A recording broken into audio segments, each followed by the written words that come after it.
Hello everyone, how are you. उम्मीद करता हूँ आप लोग अपने घरों में सुरक्षित हैं, सेफ हैं, लॉकडाउन के नियमों का पालन कर रहे हैं। Very good. प्यारे बच्चों, जैसे कि सेंट एंड्रूज स्कूल की तरफ से आपको ऑनलाइन क्लासेस दी जा रही हैं, पढ़ाई की जा रही है, उम्मीद करता हूँ कि आपको ये पढ़ाई पसंद आ रही होगी। प्यारे बच्चों, आज मैं फिर आपके लिए एक बहुत ही इंटरेस्टिंग स्टोरी लेकर के आया हूं।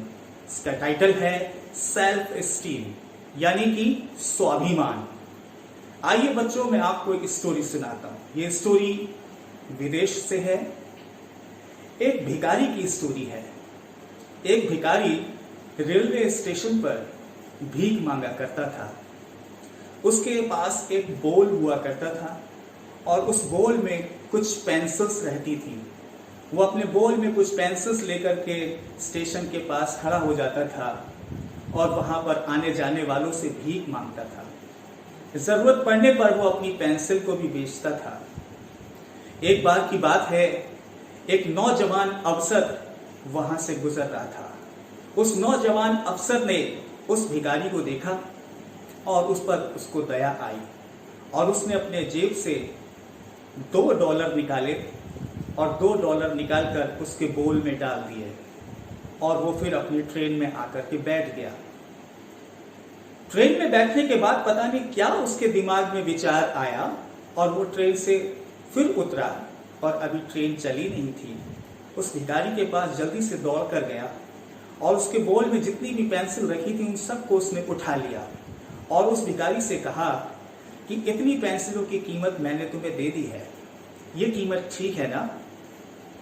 देखो, मैं भी जवान हूं, तुम भी जवान हो। मैं बिजनेसमैन हूं, तुम भी तो एक बिजनेसमैन हो। और ऐसा कह के वो अपनी ट्रेन में वापस आके बैठ गया और ट्रेन चली गई। स्टेशन पे खड़ा ये भिखारी बहुत देर तक सोचता रहा इस बारे में और सोचते सोचते उसका अंदर से आत्मविश्वास जागा और वो अपने आप से सवाल करने लगा कि मैं क्यों भीख मांग रहा हूं, मैं यहां क्या कर रहा हूं।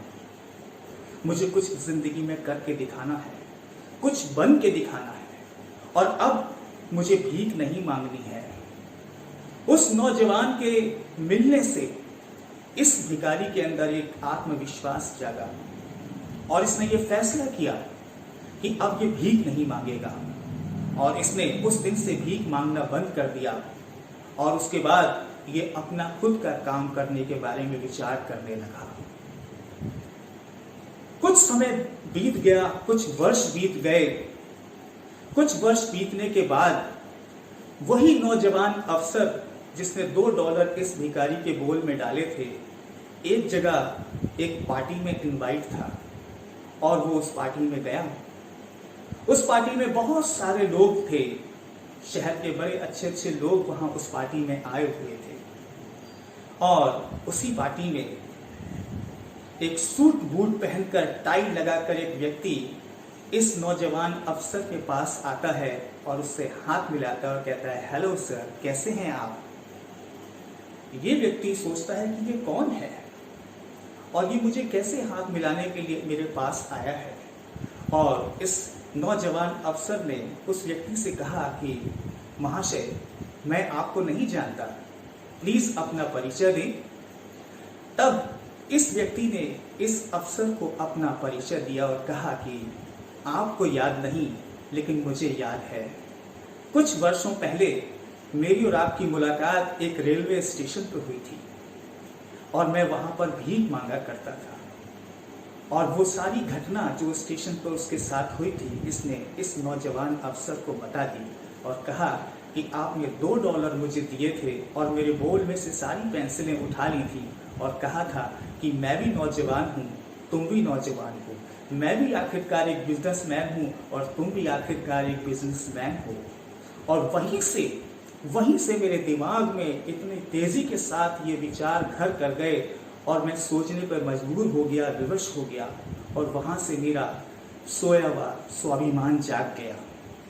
आप नहीं जानते सर कि आपने उस दिन मुझे क्या दिया, लेकिन मैं आपको बताना चाहता हूं कि मेरा सोया हुआ स्वाभिमान उस दिन जाग गया और मैंने फैसला किया कि मैं अब भीख नहीं मांगूंगा, कुछ करके दिखाऊंगा, कुछ बन के दिखाऊंगा। और मैंने उसी $2 से जो आपने मुझे दिए थे, मैंने फूल खरीदे और फूल बेचना शुरू करे।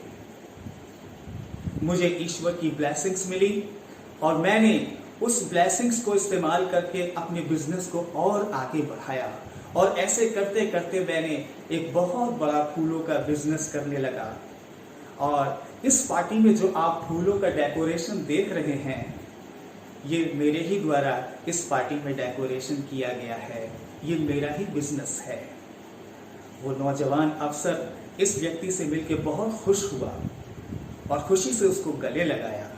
और इस व्यक्ति ने कहा कि महाशय, मैं आपको थैंक यू कहना चाहता हूँ, क्योंकि आपके विचारों से मेरे जीवन में बदलाव आया और मेरा स्वयं स्वाभिमान जागा। प्यारे बच्चों, मैं आपसे एक सवाल पूछता हूँ। इस नौजवान व्यक्ति से मिलने के बाद उस भिखारी के अंदर क्या परिवर्तन आया, क्या बदलाव आया, जो बहुत मायने रखता है? और वो जो बदलाव आया वो था उसका स्वाभिमान। उसका स्वाभिमान बढ़ा और उसके कार्य करने की क्षमता बढ़ गई, यानी उसकी परफॉर्मेंस बढ़ गई।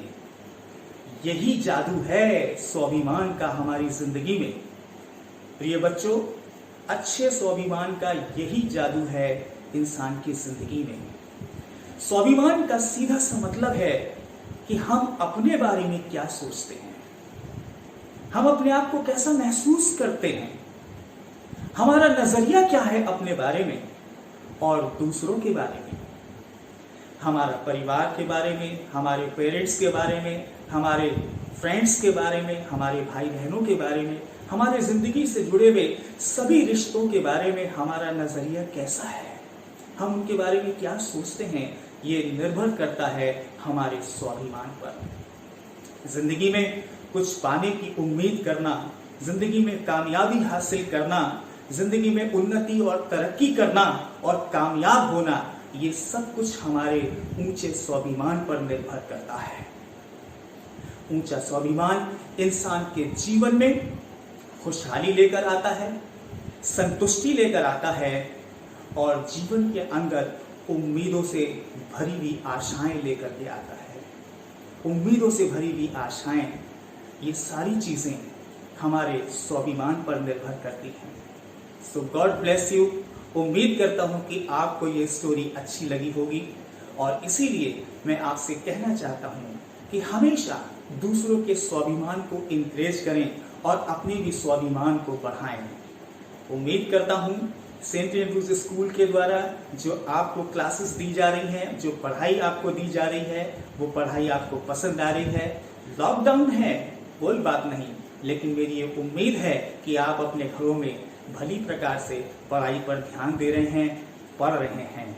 और मैं फिर से कहना चाहूँगा, स्टे होम, स्टे सेफ और अपने आसपास सफाई का ध्यान रखें, लॉकडाउन के नियमों का पालन करें। God bless you.